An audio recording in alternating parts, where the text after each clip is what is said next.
দেরিতে ইফতার করা যাবে না। বিলম্বে অনেকজন ইফতার করে, ইফতার তৈরি করতে করতে এদিক দিয়ে আজান শেষ, নামাজ শুরু হয়ে যাচ্ছে, উনি কি বলে ইফতার শুরু করলো। এই কাজটা করা যাবে না, কারণ দেরিতে ইফতার করতো কারা?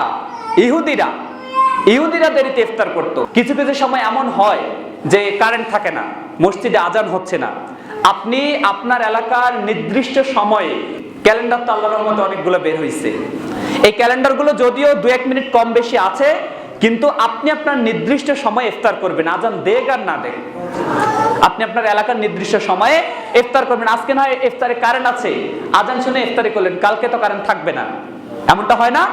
হয়েছে, কিন্তু এবারে হয়েছে। এটা সম্ভবত 3 রমজানে চেরির সময় কারেন্ট ছিল না, তারাবির সময় কারেন্ট ছিল না, ইফতারের সময় কারেন্ট ছিল না, আমাদের ওইদিকে এমন ঘটনা ঘটছে। এই কাজগুলো আমরা অবশ্যই, যে ইফতারের সময় আমরা আমাদের নিজস্ব সময় অনুযায়ী সূর্যাস্তের পরে যখনই বুঝবো যে হ্যাঁ এটাই ইফতারের জন্য পারফেক্ট সময়, তখনই আমরা ইফতার করবো, আজান দেখ আর না দেখ।